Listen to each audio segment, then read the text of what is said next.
Hello, everyone. Welcome to what's I believe will be a stimulating conversation entitled Beyond Us and Them, a thoughtful exploration of how faith and wisdom traditions can help us move beyond binary thinking and embrace complexity, foster meaningful dialogue across differences. My name is Father Alexei. I'm the Ecumenical and Interreligious Officer for the Archdiocese of Los Angeles. I'm a poor substitute for Seema Ali. This whole webinar is her creation, but she's a little fearful of multitasking, and she's handling the technical aspects of things. She's asked me to kind of step in and provide some moderation or introduction to everything today. We have a great panel that's going to speak to us. I'm going to ask that rather than introduce them. I'm going to ask each one of you to briefly, in one or two sentences, identify yourselves, your name and your faith tradition, and maybe where you're joining us from. And I'll start by calling on the good Rabbi. Hello, good afternoon, everyone. Lovely to be with you. I'm Rabbi Susan Goldberg, and I am the founding rabbi of Nefesh, which means soul in Hebrew, and we are located in the east side neighborhoods of Los Angeles, so Silver Lake, Echo Park, Los Feliz areas. Glad to be here. Glad to have you. Swamiji? Thanks. My name is Swami Medhananda. I'm a monk of the Ramakrishna order, founded by Sri Ramakrishna.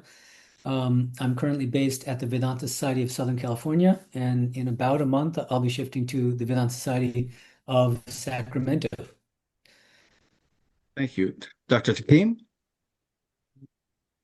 It's Liyakat Takim. I am actually a professor at a university right here in Canada, which, by the way, is not part of America, not yet anyway. We may have to discuss that, Doctor. We may have to discuss that. Okay. And I'm not really affiliated to any particular center. I was at one time, but I'm a freelancer. I speak. And as I said, my main profession is teaching at a university here in Canada. Thank you. And Leonardo? Leonardo, we can't hear you. Oh.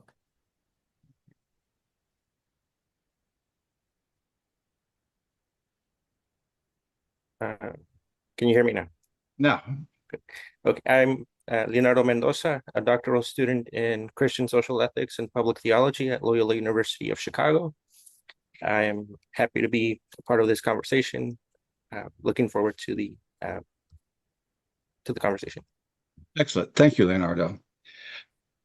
Seema, in her thought process in developing this, came up with the idea that this would not be a moderated conversation. This would be just a conversation amongst the four panelists on four different questions. So what we're going to do is I will pose the questions, and I will enforce a time limit for you to discuss the question amongst yourselves, but don't look to me to be calling upon you to make a formal presentation. Merely respond from your heart how the question speaks to you. All right. And for the audience, we'll engage in this for a while, and then there will be time for questions, hopefully some answers as well.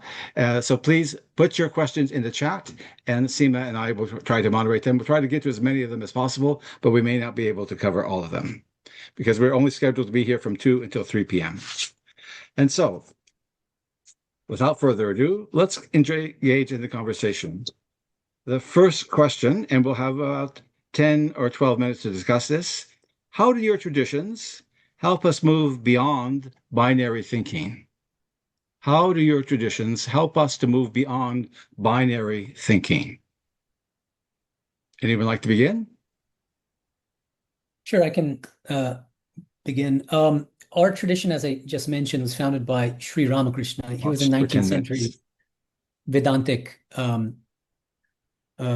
mystic. And one thing that's striking about his spiritual practices is how diverse they were. He practiced many different Hindu traditions, Tantra and Vaishnavism and Advaita Vedanta and other practices, and then also practiced Christianity and Islam for periods. And he claimed to have realized different aspects and forms of the same infinite divine through all these different paths. And on that basis, he taught what philosophers and theologians call religious pluralism, a certain form of Vedantic religious pluralism, the view that multiple religious and spiritual paths are equally capable of taking us to the same goal of realizing the divine, or however you want to cast that out. And another thing that we emphasize, which I think is really important, is that we should always strive to learn from traditions other than our own, because we can enrich our own spiritual practice by encountering other traditions.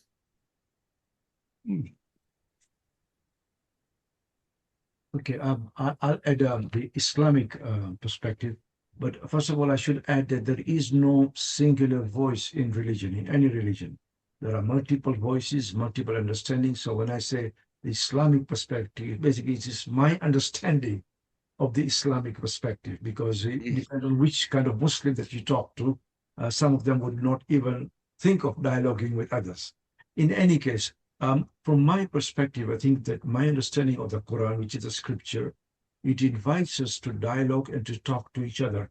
It's a very famous verse in the Quran, chapter 49, verse 13 says that we have created, God has created us from one single male and female, and that we have been created different tribes, different nations, so that we may know each other. And importantly, the Quran states that the most noble of you is the most pious of you. In other words, piety, moral practice, is a fundamental way of talking to the other. The other thing that I think we need to understand, that because of the amount of Islamophobia that's occurring out there today, and of course there's also anti-Semitism, the need to dialogue and reach out and connect with the other is absolutely imperative, because there's so much misunderstanding, and thanks to AI, there's so much fake news too, that you don't even know what to believe and what not to believe. So it's very important that we, the practitioners, speak rather than let AI or other kind of social media talk about these things. Yeah, I would like to echo what Dr. Takim just said, especially that opening statement, that nobody can purport to speak for an entire tradition, and that our speaking and my speaking today is my experience of the Jewish tradition, very similar to what you just shared, Doctor, about Islam. And I want to say that one of the things that I really appreciate about Judaism, there's certainly an emphasis on, ve'ahavta l'reacha kamocha, to love our neighbor as ourself, and that's a lifelong practice to learn how to do that, both parts, right? What is it to love our neighbor, and what is it to love ourselves? Also, I want to elevate just a couple of tools that the Jewish tradition gives us in terms of being able to engage in this kind of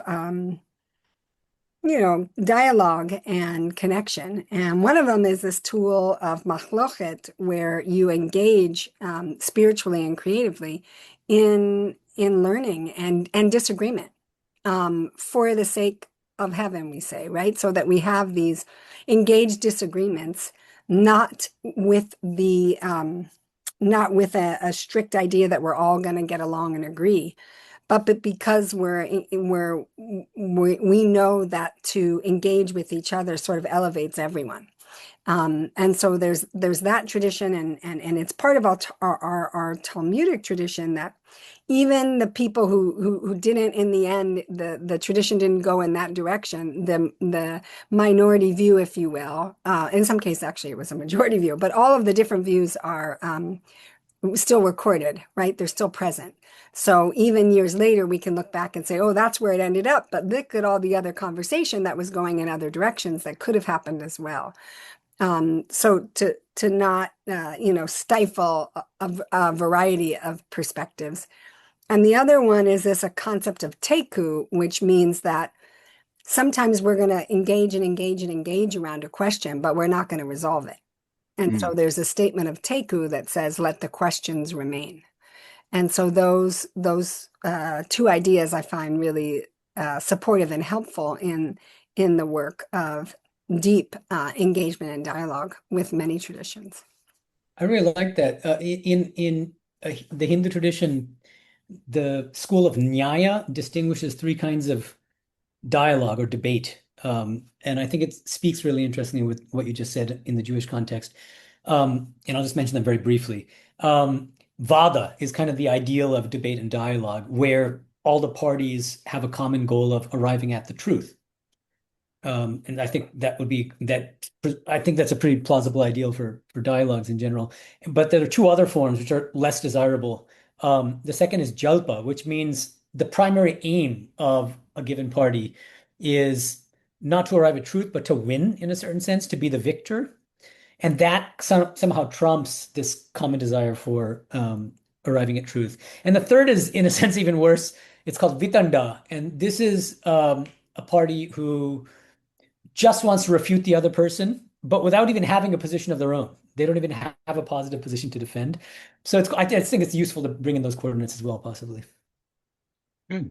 And just to add to this and also bring in the Roman Catholic tradition, partially, is that in the context of the United States, in U.S. Christianity in particular, I think there's a false narrative that dominates at least the public face of Christianity in this country, which is a narrative that the progress of minorities, and religious minorities, ethnic minorities, comes at the expense of those who perceive themselves to be the majority.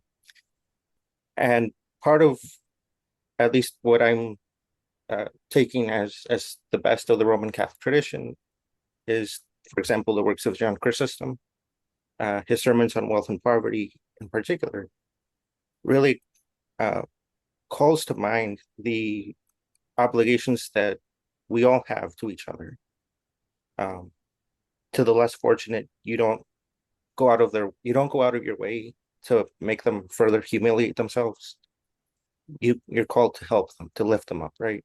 There's a popular saying that the only time where you, as a person, get to look down on someone is when you reach down to lift them up.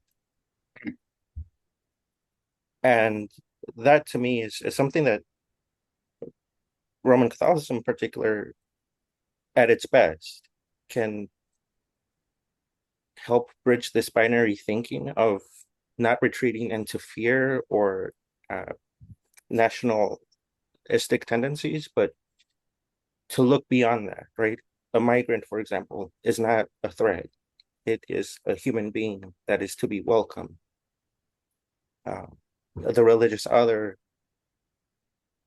yes, they might pray differently, but we all believe in the same God or the same, power. I would add that in order to go beyond this binary thinking, we need to perhaps question our identity. Who are we?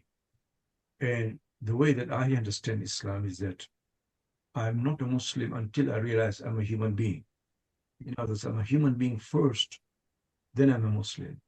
But that entails me to share my humanity with others. I cannot be a good Muslim unless and until I'm a good human being first. And as human beings, we do not need to share religions to get along well. We need to share the same moral commitments. And I believe strongly that all the major religions share the same moral values.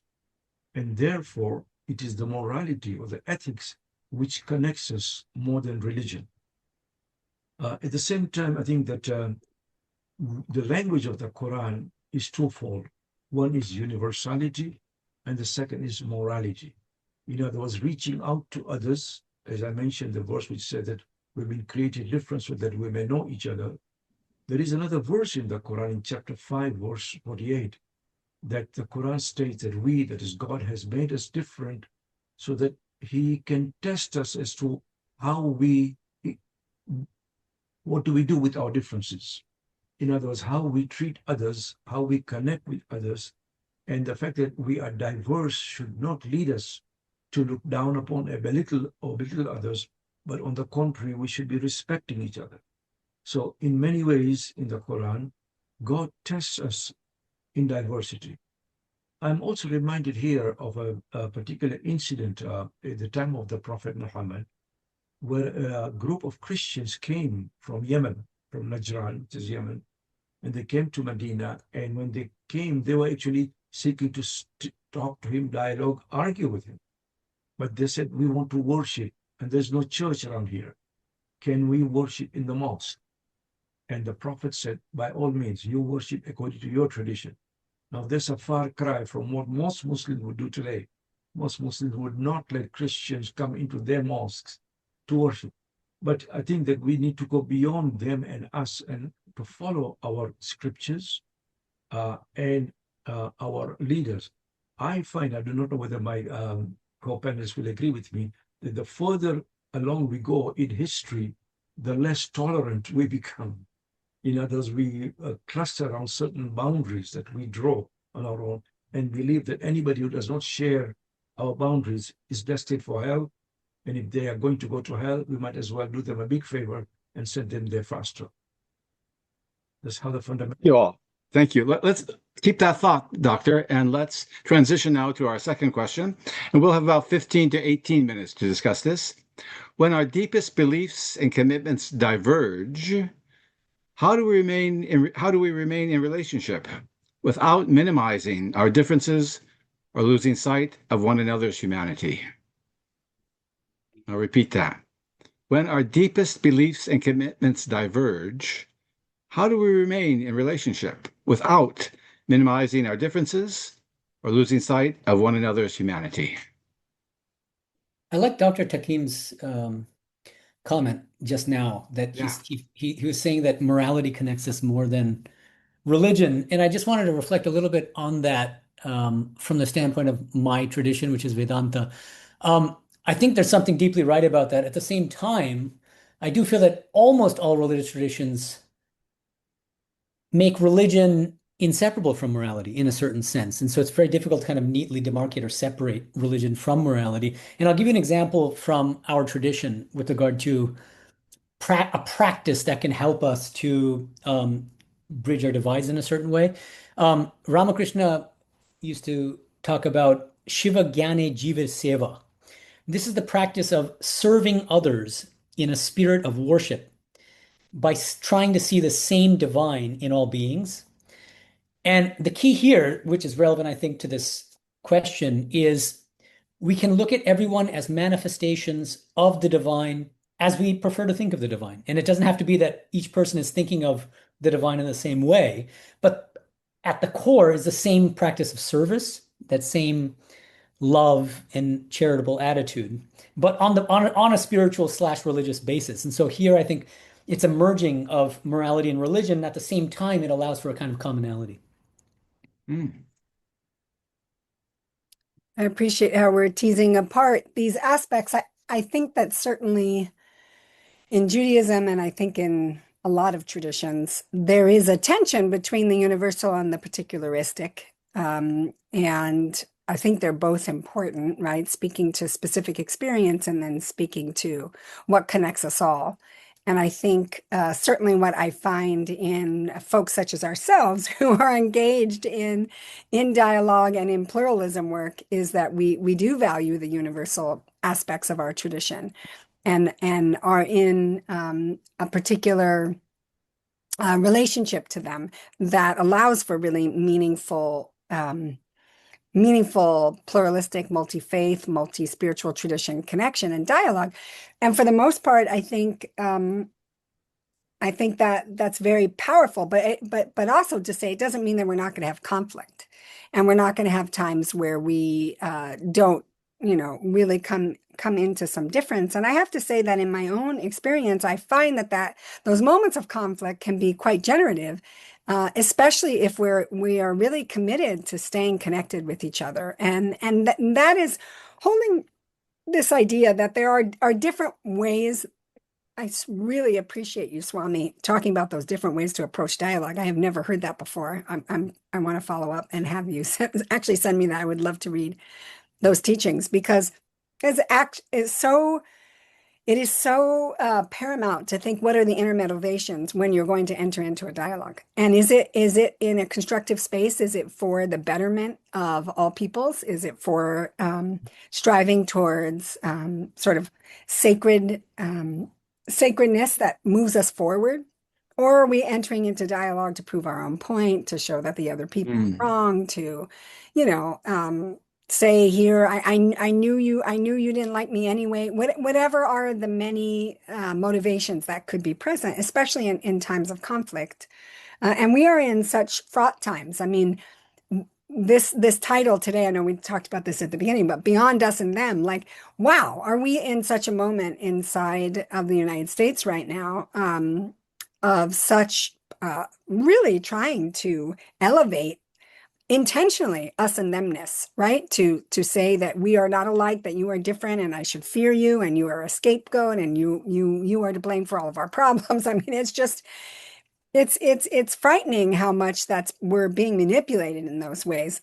And Dr. Takim, you said a moment ago about how you think we're getting less tolerant over time.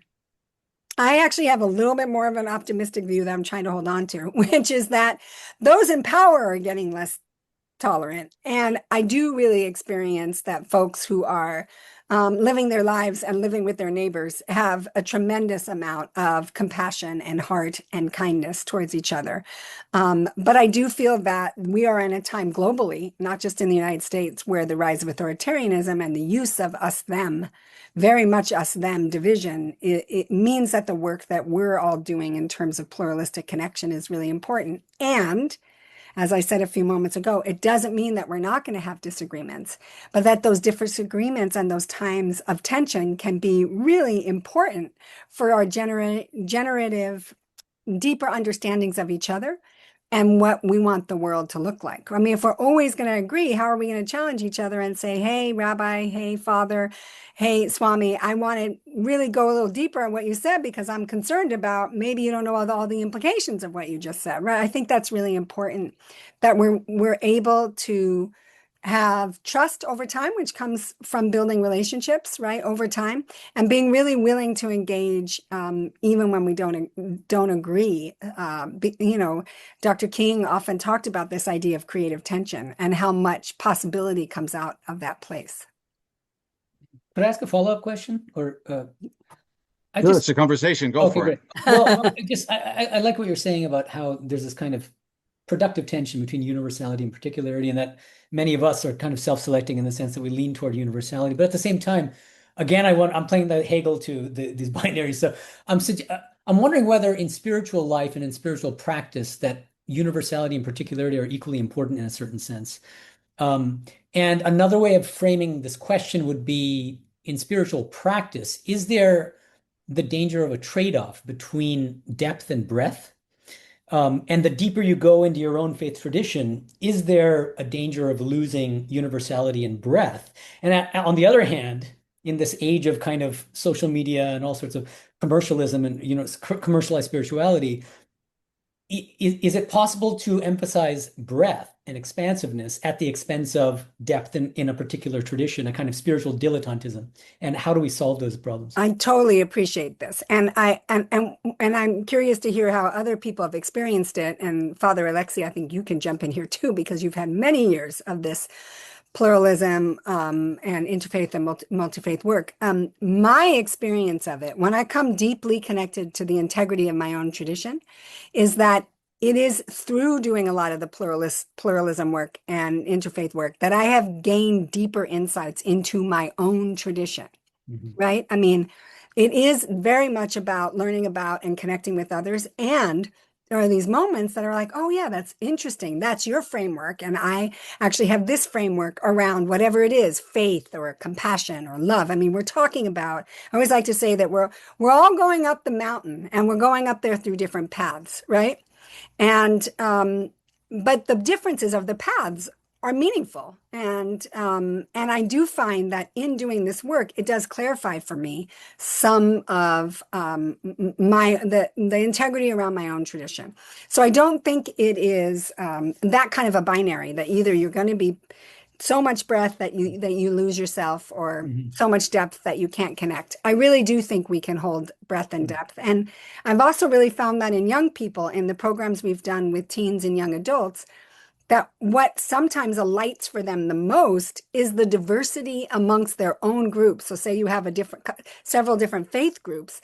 and they'll be like, whoa, I didn't realize that I had some real meaningful differences or some real meaningful connections with people in my own group who had different interpretations of the things that I thought I knew were a certain way, right? So I think there's also the truth around interfaith work that it does bring, in addition to meaningful connection with others, it also deepens our own connection to our own traditions.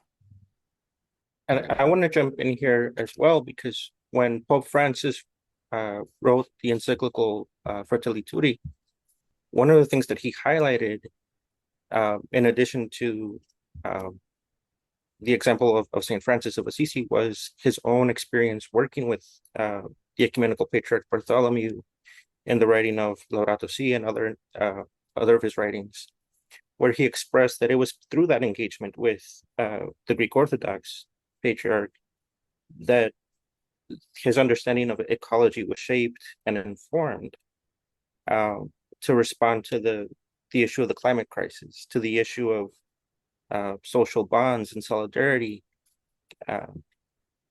He, in Fratelli Tutti, really dived into the parts of history that sometimes get romanticized a little bit, right? Of Francis meeting the Sultan.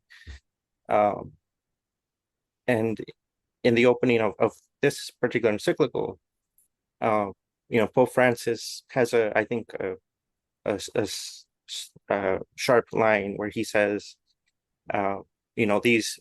this advice of St. Francis 800 years ago is still true today, right? Of not engaging in a war of words, but actually in encountering the other without giving up a part of yourself or compromising what you hold to be true. So, I mean, is breadth and depth interchangeable, or does one come at the expense of the other? I don't think so. At least not when you do it. Not when you do it well.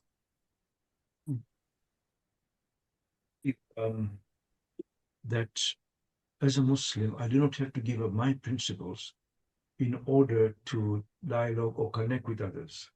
I do not need to become the other, but the other should be a brother, if you like, or a sister. I would like to add to what the Rabbi said, which is that as a Muslim, and I must admit that when I came to the West, I was rather narrow-minded, very intolerant, but I learned to open my mind by interacting with non-Muslims.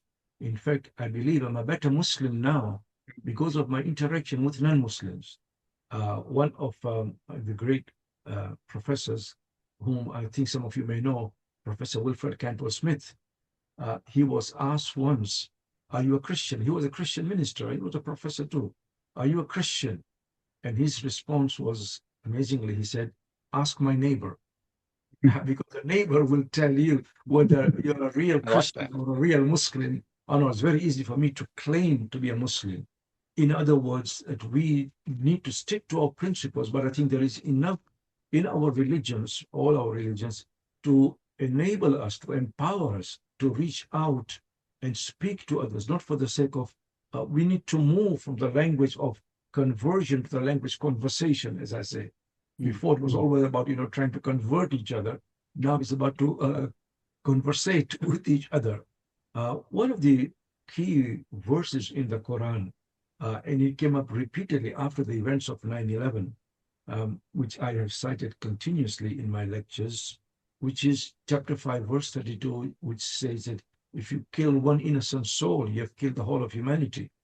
And you save one innocent soul, it doesn't say Muslim soul, you save any human soul, you have saved the whole of humanity. And I think that when we go back to our scriptures, we need to reinterpret it, because scriptures are scriptures, they're books. They need continuous interpretation and reinterpretation. This is called, it's the cycle of hermeneutics. In order for those scriptures to speak to us today, living in the diaspora, for example. So scriptures can be interpreted differently by different people. As I said, that's why Islam or any other religion doesn't have one voice. We need to have continuous hermeneutics. At the same time, verses within our own scriptures which tell us that we are not alone in this world and that we need to communicate, but at the same time without sacrificing our own principles. And as I said, this can be done in pretty much every religion. But can I ask a follow-up then with regard to all of you? I mean, Rabbi and Leo and Dr. Takim. Okay, I want to bring up one thing that you just mentioned, which I like, Dr. Takim, is conversion versus conversation.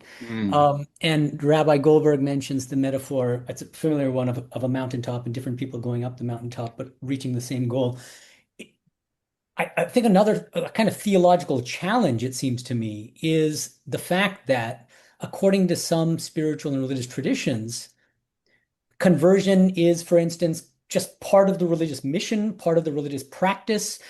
It might be that it's out of compassion and love that one feels. This is not my tradition, by the way, but I'm more on conversation. But the point is, there are some traditions, we have to acknowledge that, or at least some interpretations of traditions that strongly emphasize conversion as a fundamental part of what it means to practice that religion. And with regard to the mountaintop metaphor, that's a very common one I agree with, but that's because it seems like most of us are religious pluralists here, right? But what about the religious exclusivists among us, the exclusivist theologians and even the inclusivist theologians, who don't necessarily see all the faith traditions as moving up to the same common goal, but actually see some people as, if you don't follow my tradition, you're either going to end up in hell, which is the exclusivist view, or you end up with a kind of penultimate form of salvation or a lesser form of salvation. Well, it's certainly, the Jewish tradition we don't actively convert. In fact, we're famous for turning people away and making sure people really want it before we do it. But there has been a lot of pain in our history around the centuries of people trying to convert us. So it is real for us. And I know for a lot of Jewish people, it makes people very hesitant to want to do interfaith dialogue because there is a sense that maybe in the end, you just want me here because you want me to convert in the long run. And I do think, I think it's a really important discernment process to do, especially if you are a person from a tradition that does believe that somebody is going to hell. And you, I've had people who I really care about who are deeply concerned about me, right? They love me and they don't want me to go to hell. And so I hear that from their frame, but it is also hard to really develop a kind of depth of connection when somebody has a judgment about just a profound judgment about your tradition and where it's leading. So I appreciate the question because it can be a factor when that's alive in the room. When you're trying to do dialogue, when there are other agendas there. I will say too, I just want to have a moment with Dr. Takim and lift up that particular scripture around if you destroy a life, you destroy the whole world, and if you save a life, you save the whole world is one of these also beautiful connections between our traditions, because that is also in the Talmud, in the Mishnah, and that same wording. So there's also moments like that where you find, right, these profound places of scripture that are so connected. But I appreciate you raising, Swami, the issue of conversion and around judgment around people's, salvation. If I can add, do we have some time? Yes, please. Yes. If I can add very briefly, like Christianity, Islam is a universal religion. And a universal religion almost inevitably means that you try and embrace others or sometimes convert others. One of the misunderstandings has been for a very long time that a Muslim is one who's sitting on a horse with the sword in one hand and the Quran in the other, either this or that. If we were to accept that picture or that image, then all Muslims must be left-handed because the Quran is always held in the right hand. And that's, of course, because the Quran came with a very particular message. La ikraha fid din. There is no compulsion in religion. Because if you compel somebody to become Muslim, you do not make a Muslim, you make a hypocrite. Conversion of religion, faith must come from the heart and not from the tongue. So yes, I do agree that a lot of people have become Muslims over time, but that conversion was gradual and in many cases done by the Sufis, the spiritualists, who because of their practices, because of their more tolerant, all-embracing attitude, and for various other reasons, also people embraced or became Muslim throughout history. But especially when we are in the diaspora, where the language of conversion doesn't really work, the language of conversation does. I think that Muslims need to now transition into that language of conversation, because there are, as I said earlier, so many wrong notions about Islam and about other religions too, that we need to reach out and perhaps reduce the tension between the different world religions. We just saw what happened in Berlin earlier yesterday, I believe, and that may have been fueled by some wrong understanding by a particular Muslim group. Thank you. Let's move on now to the third question and trying to be a bit practical. I like the idea of the theoretical, but now let's be very practical.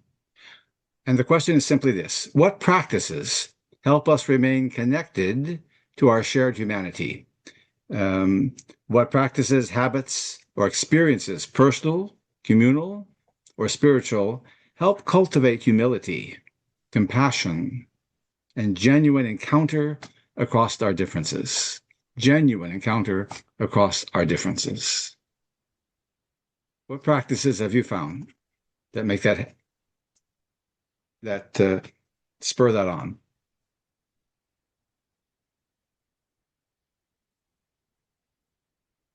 Sort of feel like we covered that in a way, but I'll just mention again one of the core practices in my tradition, which is Shiva Gyani Jiva Seva, serving others in a spirit of worship by trying to see the same divine in all. And I'll just add also something that Leo mentioned way back. It's a saying, I guess, within the Catholic tradition. The only time it's okay to look down on someone is when you look down to lift them up, which is really nice. But at the same time, in our tradition, we have an interesting kind of counterpoint to it, which is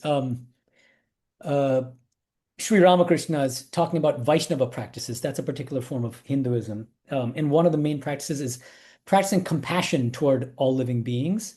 And then he goes into this spiritual mood and he says, compassion, question mark. Who are we to practice compassion? We are worms crawling on this earth. For us, there is only, and then he says the phrase, Shiva Gyana Jiva Seva, serving others in a spirit of worship by trying to see the divine. So service, so anytime you say, even to lift somebody up, you're implying that you're on a pedestal, you're in a position of superiority in a certain sense, or greater stability. Service is, I'm the dust of your feet. And yeah, that service versus compassion kind of thing might also be a useful thing to bring into play. Yeah. I think. Oh, I'm sorry. You go first. Okay, thank you. What I find very helpful in this day and age is some of the tracts within the Islamic tradition, or sentences within the Islamic tradition, which is that we are supposed to reflect God's attributes.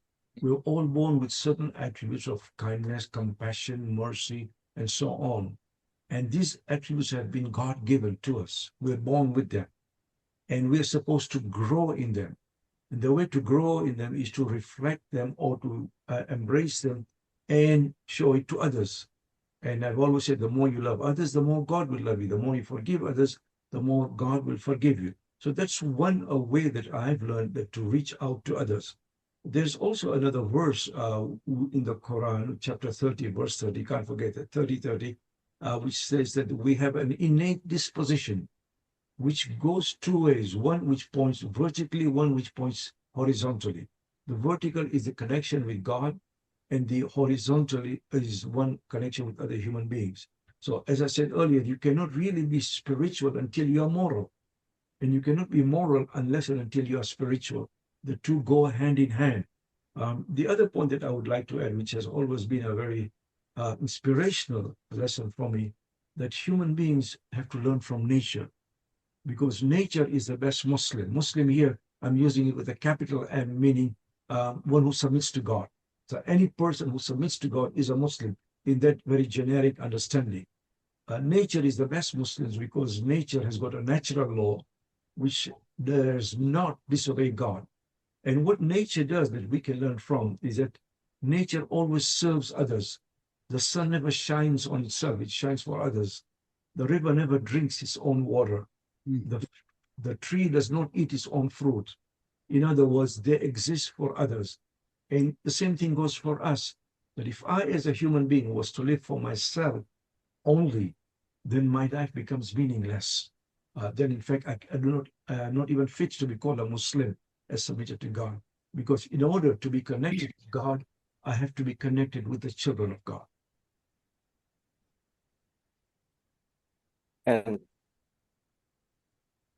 also for me, one of the things that for congregational faiths, right, being a part of a community is, I think, essential personally and as a collective. But also having a faith that doesn't end in the four walls of your house of worship. When I was in Chicago, that sometimes looked like attending events from the Coalition for Spiritual and Public Leadership that went to the Broadview Detention Center. It held prayer vigils, but also other forms of social action to remind those in power, but also to remind ourselves that if one of our members of our communities are being targeted, we will walk with them, right? The other part is, I would say, being part of a congregation, but also being out in the world, right? Not necessarily just sticking with your own crowd, right? Broadening that, having a wide net, a big tent of a multi-faith coalition, looking for perhaps an interfaith group or something of that nature. Because it's through the greater numbers you have in a common effort, the easier it is to achieve something that benefits all of us in the end. I want to speak to this idea of compassion in my experience of it, because I think it connects to what you just said, Leo, and also to what you brought up, Swami, about some way where I heard you saying, well, maybe compassion is more just about feeling it or something. And in my experience of compassion, of what we would call a midah, which means a spiritual character trait, maybe in another tradition it's called a virtue, but my experience of our tradition is that when we pull out these midot, like faith, compassion, love, that they are practices, right? So that there is the understanding part about them. There's coming to deeper awareness about them, but they aren't realized until they're acted upon, right? And put into practice with those who we're closest to, with our community, and with the world around us. And so for me, compassion, in the way I experience and understand it, rachamim, it's called in our tradition, was empathy and concern, can be very deep concern, that then moves to action, actions of compassion. So I don't think that rachamim is realized. Compassion isn't realized until it's acted upon. Sometimes acted upon means I'm just going to sit with you as you weep and just be present. That might be an action. That is an action of compassion. And maybe it's that I'm going to, as Leo shared, like I spend a lot of time in moral protest and vigil at detention centers and other spaces where it really feels like what is being wrought, the kind of cruelty that is being brought upon our neighbors. I think we have an obligation to act from our compassion. So I do think that there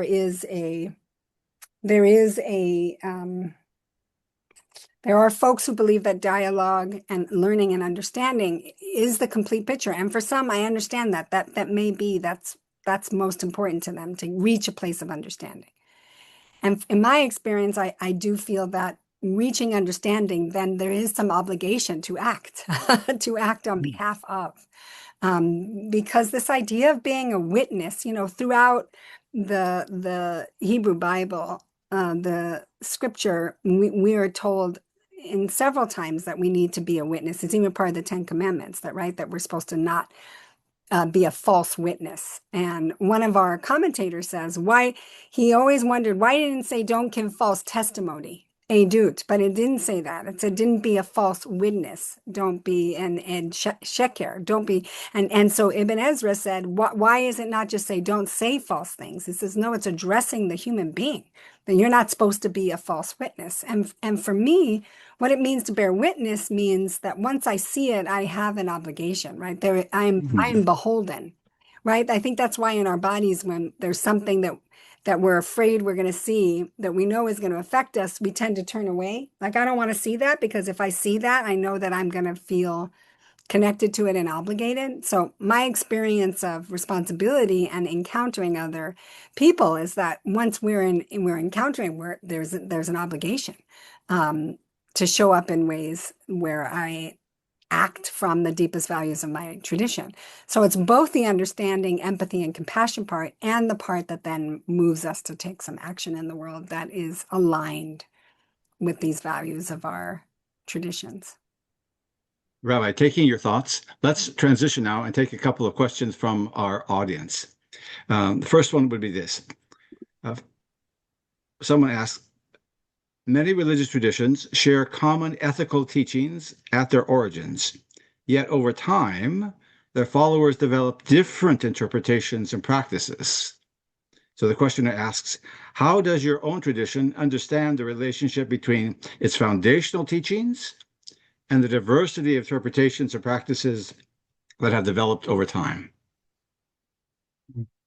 I can maybe start it off. Sure. One of my favorite statements of Swami Vivekananda, who was a disciple of Ramakrishna and the founder of our monastic order, he used to say, it would be wonderful if it's a wonderful fact that each religion divides into countless sects, because the more these sects multiply, the more these schools multiply, the more diversity there is, the more likely it is that that religion, with all of its diversity, will appeal to each temperament, each person, because each human being is different.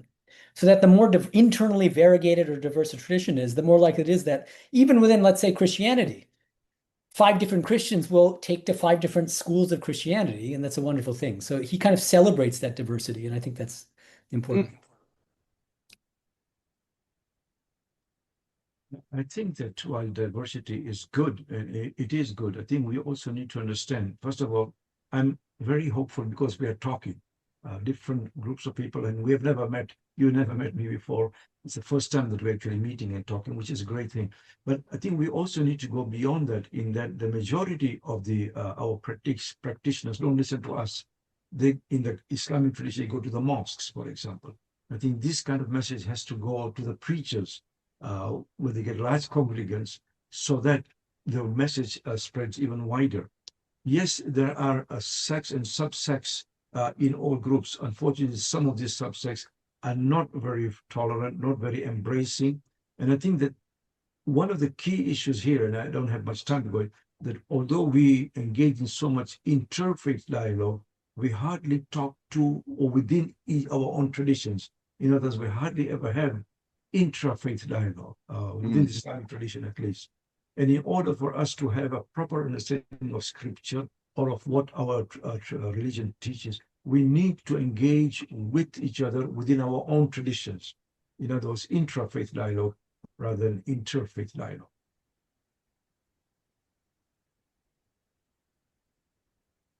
Anyone else? I think something that's helpful is, teachings develop from somewhere, right? They don't just come out of the blue.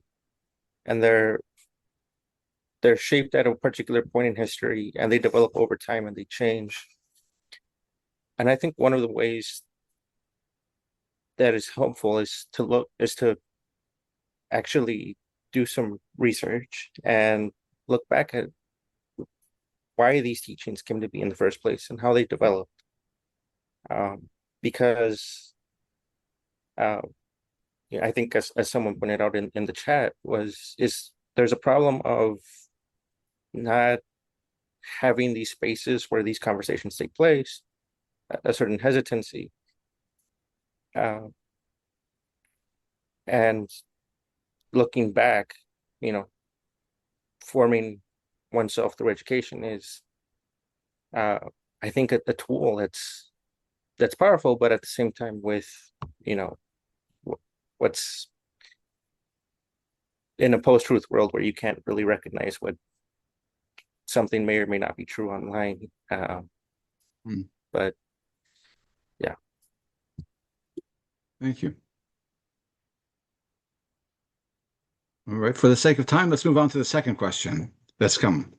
What conversational approaches have you found most effective in helping people who are deeply skeptical of those outside their own group move towards greater curiosity, understanding, and respect, without requiring either person to abandon their deeply held convictions? What approaches have you found? One thing I find is actions speak louder than words. And I was just thinking in a family context. Let's say that, a parent is big on religion. Kids are very observant. They're watching their parents. And the parents, let's say, trying to force feed the kid whatever religion they belong to. But the kid is much more attentive to, is dad or is mom really living the religion that she's preaching? So I think just living the life, a little less talking, a little more doing is powerful. I so appreciated what you said, Dr. Takim, about the person who said, "Am I a Christian? Ask my neighbor." I mean, that feels like it gets at that idea, like to really model in our actions where we want to be. And also what you brought up earlier, Swami, about like what is your goal in doing dialogue? So if somebody is really absolutely resistant and not wanting to at all be involved in dialogue, it's probably not a good time to enter into it. Better not to I mean, I engage. think forcing somebody to do something they're not wanting to do is never a good idea. And or having somebody come in with an agenda where they're not really interested. So I think the first part is to really get at the motivation. Usually most dialogue programs, I'm sure that we've all been involved in, have these like communication guidelines or community agreements kind of thing that we use at the beginning to try and make sure that people are there from a genuine place of wanting to engage. And when I've done programs, especially around particularly conflictual moments in time, I have really made an opening of like, we're going to go over these agreements and then we're going to take a break before we, even though it's just the beginning, but just in case you feel like you actually came to something that you're not actually interested in, this would be a good time to leave. Like we'll have a restroom break. So if you're not wanting to be here, that's very fair. And I think you should go. But if you stay, then there's a sense that you're gonna be committed to, we have a series of things for being compassionate and understanding towards each other, for being courageous and honest and vulnerable, all the things that we really need for meaningful dialogue. So that's just that's a basic technique that you really need some agreements around the group who is going to be talking to each other. And you can absolutely do that even if you're in a one-on-one conversation that you didn't expect, that turns in a direction you didn't expect. And you can say, oh, well, let's just pause for a second. I'm really interested in continuing to have this conversation with you.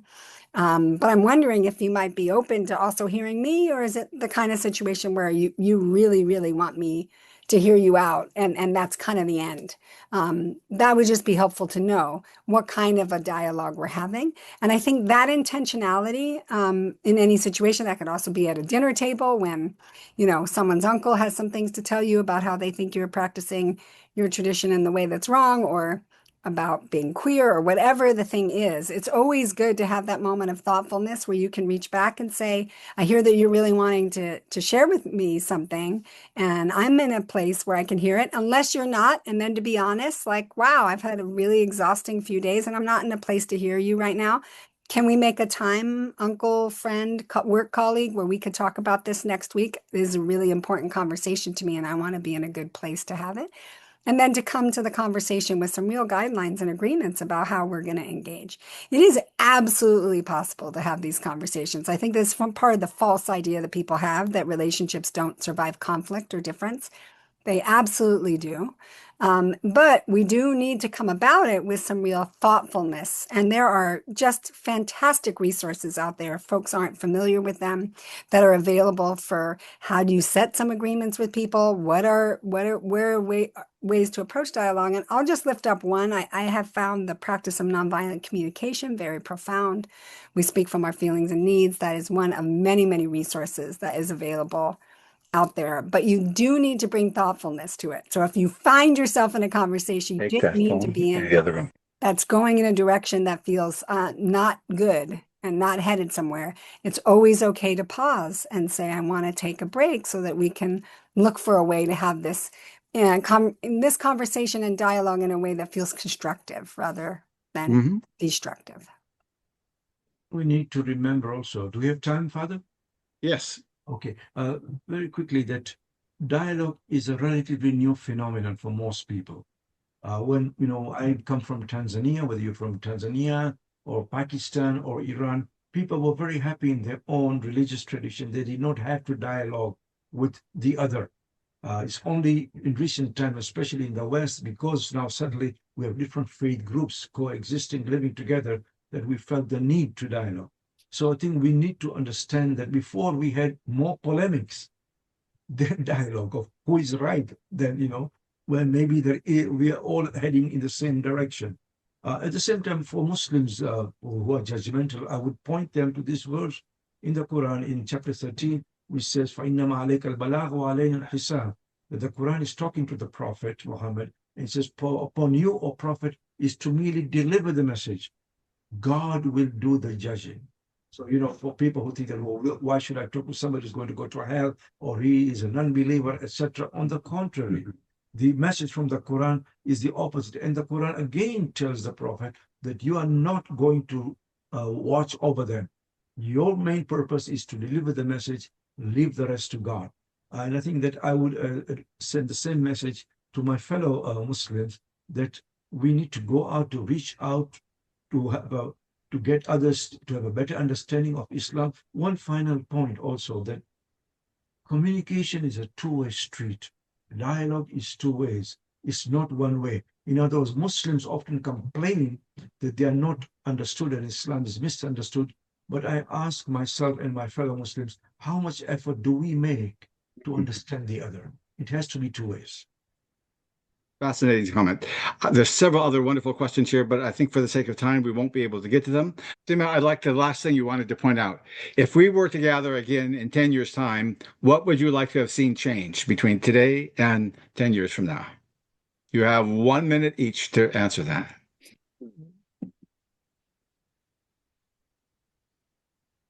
I would say, in a nutshell, a greater understanding, more compassion, and hopefully create a better world for everybody else, and less judgmental. Good.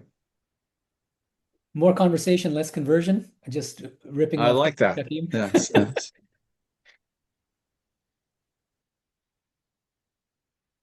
I would hope in the next 10 years, a greater strengthening of the bonds that unite us over the divisions that keep us away from each other. So in 10 years, we'll have moved beyond us and them. Okay. Absolutely. Thank you so very much. And we will close here.